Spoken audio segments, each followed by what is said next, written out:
Now the next point, that is formation of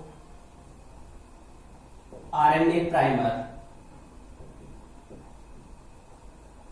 RNA primer की formation किस तरीके से होती है?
Formation of RNA primer. RNA primer का फॉर्मेशन कैसे होता है? मैंने आपको लास्ट टाइम बताया था कि जो डीएनए डिपेंडेंट डीएनए पॉलीमरेज है वो रिएक्शन को स्टार्ट नहीं कर सकता है। तो ये रेप्लिकेशन फोर्क तो बन गया है, वाई साइड स्ट्रक्चर बन गया है जहां से रेप्लिकेशन स्टार्ट हो जानी है, लेकिन डीएनए डिपेंडेंट डीएनए पॉलीमरेज जो अपनी रेप्लिकेशन स्टार्ट करता है वो 5 प्राइम से 3 प्राइम डायरेक्शन में स्टार्ट करता है। तो यहाँ पे अगर हम इस स्टैंड की पोलैरिटी को 3 प्राइम टू 5 प्राइम और दूसरे वाले स्टैंड की 5 प्राइम से 3 प्राइम कंसीडर करते हैं, दो स्टैंड है एंटी पैरेलल पोलैरिटी वो बियर करते हैं, मींस अगर एक 3 से 5 प्राइम है तो दूसरा स्टैंड 5 से 3 प्राइम होगा, अपोजिट पोलैरिटी इनकी होती है। मैंने अभी आपको क्या बोला? डीएनए पॉलीमरेज जो एंजाइम है वो 5 प्राइम से 3 प्राइम डायरेक्शन में सिंथेसिस करता है, उसकी डायरेक्शन ऑफ सिंथेसिस ये होती है। अब देखिए यहाँ पे दोनों स्टैंड सेपरेट हो रहे हैं, यहाँ पे दोनों स्टैंड सेपरेट हो रहे हैं तो डीएनए पॉलीमरेज की सिंथेसिस होगी, यानी कि वो 5 प्राइम एंड उसका जो होगा उसके पीछे वो जोड़ता हुआ चलता है न्यूक्लियोटाइड्स को। अब ये 5 प्राइम एंड है तो यहां से रेप्लिकेशन स्टार्ट नहीं हो सकती क्योंकि 5 प्राइम एंड के अपोजिट में तो 3 प्राइम एंड आता है और 3 प्राइम एंड से रेप्लिकेशन स्टार्ट नहीं होती है, रेप्लिकेशन स्टार्ट होती है 5 प्राइम से 3 प्राइम डायरेक्शन में, यानी कि जो नया स्टैंड बन रहा है उसकी हम बात कर रहे हैं, उसका जो 5 प्राइम है उसके पीछे 3 प्राइम डायरेक्शन में जुड़ते हुए चलेंगे। तो अब दूसरे इस साइड में अगर हम आके देखते हैं तो यहाँ पे जो स्टैंड है उसकी पोलैरिटी है 3 से 5 प्राइम, तो ओपनिंग वाला जो एंड है 3 प्राइम है तो यहाँ पे 5 प्राइम एंड बन सकता है, यानी कि रेप्लिकेशन यहां से स्टार्ट होती है 5 प्राइम से। अब इसके पीछे 3 प्राइम एंड है तो यहाँ पे लगातार न्यूक्लियोटाइड जुड़ते हुए चले जाएंगे। तो डीएनए पॉलीमरेज जिस तरीके से सिंथेसिस या पॉलीमराइजेशन करता है। आरएनए पॉलीमर जैसा कि मैंने बताया था इसमें 4 से लेके और 12 न्यूक्लियोटाइड्स तक जो राइबोन्यूक्लियोटाइड्स वो प्रेजेंट होते हैं। ये सिंथेसाइज कैसे होता है? जो सिंगल स्टैंडर्ड डीएनए जो एक्सपोज हुआ है उसके 3 प्राइम एंड पे या 3 प्राइम एंड के अपोजिट डायरेक्शन में जाके बाइंड होता है और यहाँ पे जितने भी नाइट्रोजन बेसिस होंगे उसके अकॉर्डिंग यहाँ पे ये राइबोन्यूक्लियोटाइड्स को ऐड कर देता है। जैसे अगर मान लो ये वाला जो पार्ट है ए होता, ये वाला जो पार्ट है वो जी होता, तो आरएनए प्राइमर में ए की जगह पे आ जाता है यूरासिल और जी की जगह पे आ जाता है सी, यानी कि साइटोसिन। तो कॉम्प्लीमेंट्री बेस पेयरिंग से आरएनए प्राइमर बन जाता है 5 प्राइम जो एंड है न्यू स्टैंड का वहां पे 3 प्राइम के opposite. So RNA primer formed by complementary base pairing. Complementary base pairing, complementary base pairing से ही आरएनए प्राइमर बनता है। क्लियर? तो यहां पे इस स्टैंड पे बन गया है, इस पर्टिकुलर स्टैंड के अपोजिट में कॉम्प्लीमेंट्री बेस पेयरिंग के अकॉर्डिंग। अब यहां पे तो बन नहीं सकता है, क्योंकि जो आरएनए प्राइमर है या डीएनए पॉलीमरेज वो 5 प्राइम से 3 प्राइम डायरेक्शन में सिंथेसिस करता है, लेकिन जो नया स्ट्रैंड है उसका तो यहाँ पे 3 प्राइम बनेगा और 3 से 5 प्राइम डायरेक्शन में सिंथेसिस नहीं होती है। तो फिर इस स्ट्रैंड की सिंथेसिस कैसे होगी? तो एक्चुअल में यहाँ पे तो काफी ओपन हो गया स्ट्रैंड, अगर हम एक्चुअल में देखें तो कुछ इस तरीके से इसको कंसीडर कर सकते हैं।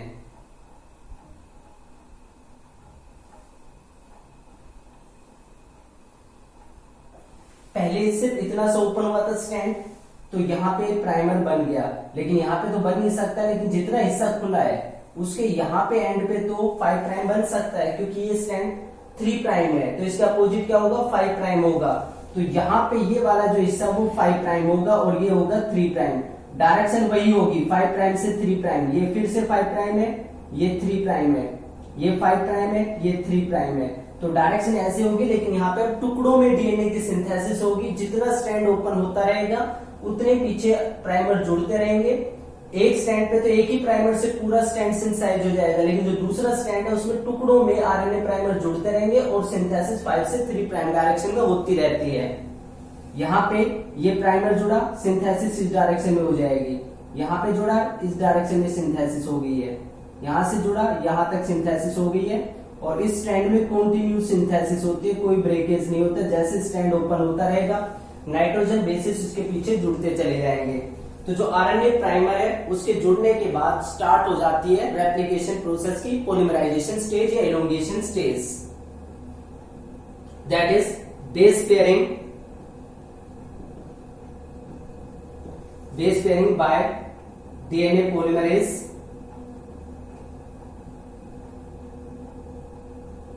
to make DNA strand. DNA strand बनाने के लिए अब वो बेस पेयरिंग करना स्टार्ट करता है। तो यहाँ पे बेस पेयरिंग करना स्टार्ट करता है, तो ये वाला स्ट्रैंड लगातार बन रहा है, इसको हम बोलते हैं कॉन्टिन्यूस स्ट्रैंड, कॉन्टिन्यूस स्ट्रैंड। और ये टुकड़ों में बनता है, इसलिए इसको बोलते हैं डिसकॉन्टिन्यूस स्ट्रैंड्स।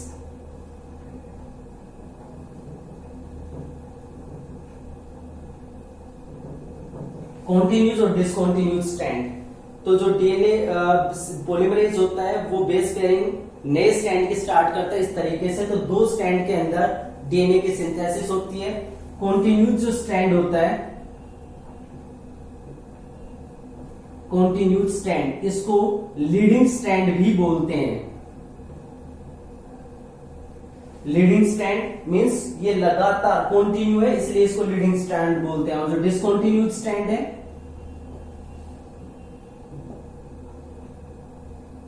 डिसकंटिन्यूड स्ट्रैंड को लैगिंग स्ट्रैंड भी बोला जाता है। लैगिंग स्ट्रैंड या ओकाजाकी सेगमेंट्स, इसके जो छोटे छोटे पार्ट हैं, जैसे ये वाला एक पार्ट है, इसको हम बोलेंगे ओकाजाकी सेगमेंट। तो ऐसे बहुत सारे ओकाजाकी सेगमेंट्स बन जाएंगे जब तक डीएनए पूरा रेप्लिकेट होता है। अब इस तरीके से पॉलीमराइजेशन हो जाता है। पॉलीमराइजेशन होने के बाद अगर इस डीएनए के मॉलिक्यूल की हम बात करें कि अगर इतना बड़ा डीएनए मॉलिक्यूल है और अगर इसकी रेप्लिकेशन हो चुकी है, तो रेप्लिकेशन कंप्लीट हो चुकी है, तो इसमें हम रिप्रेजेंट कर सकते हैं। यहां पे ये इसका 5 प्राइम एंड था, तो ये 3 प्राइम एंड, ये इसका 3 प्राइम एंड है, तो ये इसका 5 प्राइम एंड। इसमें यहां पे आरएनए प्राइमर जुड़ा था और इस आरएनए प्राइमर के बाद लगातार जो चेन है वो बनती चली गई थी और यहां पे जाके चेन खत्म हो गई है, यहां पे जाके फिनिश हो गई है, यानी कि ये स्ट्रैंड कंप्लीट हो चुका है। अब दूसरे वाले स्ट्रैंड की बात करें तो ये यहाँ का 5 प्राइम था और ये इसका 3 प्राइम हो गया। दूसरे स्ट्रैंड की बात की जाए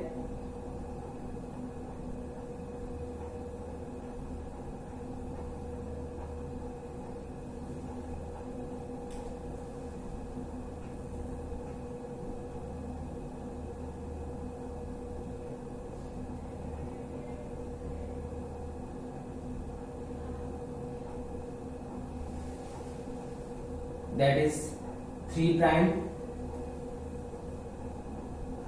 and that is 5 prime and. इस तरीके से हमारे पास 2 डीएनए स्ट्रैंड या 2 डीएनए मॉलिक्यूल तैयार हो जाते हैं पेरेंट डीएनए से। लेकिन डीएनए का जो नया स्ट्रैंड बनता है, डीएनए का नया मॉलिक्यूल बनता है जिसको हम डॉटर डीएनए बोलते हैं, उन डॉटर डीएनए के अंदर कोई आरएनए प्राइमर नहीं होता है। तो फिर इस आरएनए प्राइमर का होता क्या? यहाँ पे तो एक ही है, लेकिन यहाँ पे तो बहुत सारे आरएनए प्राइमर है, उनका क्या होता है? तो एक्चुअल में इनको कट करके निकाल दिया जाता है और डीएनए पॉलीमरेज आके यहाँ पे रेस्पेक्टिव डीऑक्सीराइबोन्यूक्लियोटाइड्स वो ऐड कर देता है। मींस यहाँ पे अगर इस वाले पार्ट की मैं बात करूं तो जो डीएनए का स्ट्रैंड है, डीएनए वाले पार्ट में अगर यहाँ पे A T G C present था इस वाले हिस्से में, तो जो आरएनए प्राइमर है उसके ऊपर प्रेजेंट था यू ए सी जी, ये वाला पार्ट प्रेजेंट था इस वाले प्राइमर में। तो जब डीएनए कंप्लीट हो जाता है तो उस केस में इस आरएनए प्राइमर को यहां से हटा दिया जाता है। जब ये आरएनए प्राइमर यहां से हटता है तो हटने के बाद इसकी जगह पे डीएनए के डीऑक्सीराइबोन्यूक्लियोटाइड्स ऐड कर दिए जाते हैं। मींस ए की जगह पे टी आ जाता है, टी की जगह पे ए आ जाता है, जी की जगह पे सी और सी की जगह पे जी। कॉम्प्लीमेंट्री यहाँ पे आ जाता है, डीएनए का जो स्ट्रैंड है वो कंप्लीट हो जाता है। कौन सा एंजाइम रेस्पॉन्सिबल होता है इसके लिए? DNA ligase. डीएनए लाइगेज ऐसा करता है, डीएनए लाइगेज आरएनए प्राइमर को कट करके हटा देता है और रेस्पेक्टिव जो डीऑक्सीराइबोन्यूक्लियोटाइड्स है वो ऐड कर देता है। अब ये डीएनए स्ट्रैंड बिल्कुल अपने पेरेंट डीएनए जैसा हो गया है। यहाँ पे सारे आरएनए प्राइमर्स को हटा दिया जाता है और रेस्पेक्टिव डीऑक्सीराइबोन्यूक्लियोटाइड्स यहाँ पे ऐड कर दिए जाते हैं, जिससे ये स्ट्रैंड भी लगातार अब ये अपने पेरेंट स्ट्रैंड जैसा बन जाता है। तो इस तरीके से डीएनए के दोनों स्ट्रैंड अपने आप को डुप्लीकेट करते हैं। एक लगातार डुप्लीकेट होता है तो दूसरा छोटे छोटे फ्रेगमेंट्स में होता है। फ्रेगमेंट्स में होने के बाद जब रेप्लिकेशन कंप्लीट हो जाती है तो आरएनए प्राइमर्स को कट करके हटा दिया जाता है और वहां पे रेस्पेक्टिव जो डीएनए के अंदर डीऑक्सीराइबोन्यूक्लियोटाइड्स है वो ऐड कर दिए जाते हैं। अब पूरा डीएनए कंटिन्यूस हो जाता है और इसमें जो एंजाइम रेस्पॉन्सिबल होता है इस पूरी प्रोसेस के लिए वो होता है डीएनए लाइगेज। तो डीएनए लाइगेज उनको सील कर देता है और 2 डीएनए मॉलिक्यूल्स नए बन जाते हैं। नेक्स्ट थिंग ये होती है, यहाँ पे जाकर एप्लीकेशन कंप्लीट हो जाती है, लेकिन इसमें कुछ स्टेप और भी होते हैं। जैसे डीएनए रेप्लिकेशन यहाँ पे कंप्लीट तो हो गई है, लेकिन कई बार ऐसा होता है कि स्पीड ज्यादा होने की वजह से हो सकता है कोई मिसमैचिंग हो जाए।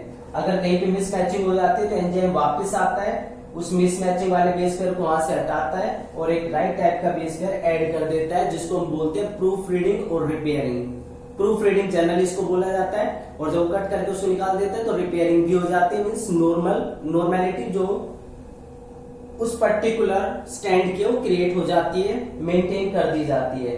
तो इस तरीके से डीएनए का डुप्लीकेशन होता है। अब प्रोकैरियोटिक सेल में और यूकैरियोटिक सेल में मैंने लास्ट टाइम भी आपको बताया था कि दोनों में कुछ डिफरेंस होता है कि प्रोकैरियोटिक में डीएनए कब रेप्लिकेट होगा और जो यूकैरियोटिक सेल है उसमें कब रेप्लिकेट होगा। प्रोकैरियोटिक सेल में कोई न्यूक्लियस नहीं होता है, सारा मेटेरियल साइटोप्लाज्म में होता है, तो वहां पे रेप्लिकेशन प्रोसेस कंटिन्यू होती है बिना किसी ब्रेक के। लेकिन यूकैरियोटिक सेल के अंदर डीएनए का जो डुप्लीकेशन होता है वो स्पेशल एस फेज के अंदर होता है। एस फेज में डीएनए डुप्लीकेट होता है और उसके बाद G2 फेज आती है, फिर M फेज आती है, तो सेल डिवाइड हो जाते हैं, डीएनए का भी डिस्ट्रीब्यूशन हो जाता है। लेकिन अगर ऐसे केस में डीएनए तो डबल हो गया लेकिन सेल डिवाइड नहीं करती तो पॉलीप्लॉइडी कंडीशन भी क्रिएट हो सकती है। So that is all about the replication process. इसको आप रीड करेंगे तो आई होप आप इजिली इसको अंडरस्टैंड कर पाएंगे। तो मैं एक बार आपको फिर से बता देता हूँ कि इसमें हमने आज क्या क्या स्टेप स्टडी किए हैं। सबसे पहले जो डीऑक्सीराइबोन्यूक्लियोटाइड्स हैं उनको एक्टिवेशन, उनका सबसे पहला स्टेप है। जब एटीपी उनके साथ जुड़ते हैं तो वो ट्राइफॉस्फेट में चेंज हो जाते हैं, जिससे उनके अंदर काफी ज्यादा एनर्जी कंटेंट आ जाता है। सेकंड, एक्सपोजर और पेरेंट बेसिस। एक्सपोजर के लिए डीएनए के स्ट्रैंड्स का सेपरेट होना जरूरी है, जिसमें हेलिकेजेस, टोपोआइसोमरेजेस, ये एंजाइम काफी इंपॉर्टेंट रोल प्ले करते हैं। एक्सपोजर होने के बाद कहां पे एक्सपोजर होना है, तो वहां पे ओरिजिन ऑफ रेप्लिकेशन जहां पे होती है वहां से एक्सपोजर होना स्टार्ट होता है। जहां पे एक्सपोजर होता है वहां पे दोनों स्ट्रैंड पूरी तरीके से एक्सपोज नहीं होते हैं, थोड़े थोड़े ओपन होते हैं। जो जहां पे पहली ओपनिंग बनती है उसको रेप्लिकेशन फोर्क बोलते हैं और फिर वो लगातार प्रोसीड करती जाती है।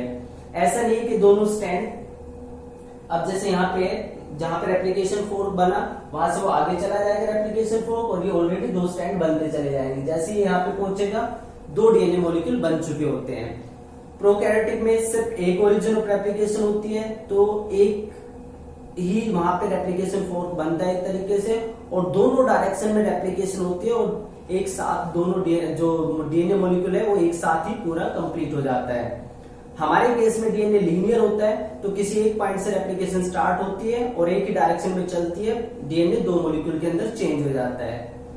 एक्सपोजर के लिए जो भी हमारे पास एक्सपोजर के बाद आरएनए प्राइमर का जुड़ना जरूरी होता है, क्योंकि डीएनए पॉलीमरेज रिएक्शन को स्टार्ट नहीं कर सकता, इसलिए आरएनए प्राइमर जो है वो भी 5 प्राइम से 3 प्राइम डायरेक्शन में ही जाके जुड़ता है, क्योंकि डीएनए पॉलीमरेज उसके बाद ही रिएक्शन को स्टार्ट कर सकता है। इसलिए एक स्ट्रैंड तो कॉन्टिन्यू बन जाता है और दूसरा डिसकॉन्टिन्यू बनता है। उसमें छोटे छोटे सेगमेंट जैसे जैसे वो खुलता रहता है उसके हिसाब से प्राइमर जुड़ के और बैक साइड में आके डीएनए के जो मॉलिक्यूल है या डीएनए के जो न्यूक्लियोटाइड्स है उनको एडअप करता रहता है। सारी प्रोसेस होने के बाद आरएनए प्राइमर को निकाल दिया जाता है, वहां पे डीऑक्सीराइबोन्यूक्लियोटाइड्स जो कॉम्प्लीमेंट्री होते हैं उनको ऐड कर दिया जाता है। अब अगर कोई एरर है उसको सोल्व कर लिया जाता है, जिसको हम रिपेयरिंग या प्रूफिंग बोलते हैं, एडिटिंग बोलते हैं, और अल्टीमेटली डीएनए के जो नए स्ट्रैंड्स है वो तैयार हो जाते हैं और डीएनए के 2 डॉटर मॉलिक्यूल बन जाते हैं, जो कि अब पेरेंट डीएनए के जैसे ही होते हैं। एरर आ सकती है, यानी कि बेशक इसके अंदर मैकेनिज्म है कि ये बेस जो रिपेयरिंग और एडिटिंग कर सकता है, प्रूफिंग कर सकता है, फिर भी एरर होने के चांसेस होते हैं। वही एरर आगे जाके वेरिएशन क्रिएट करती है, एलील्स फॉर्मेशन में हेल्प करती है। So that is all about the replication process.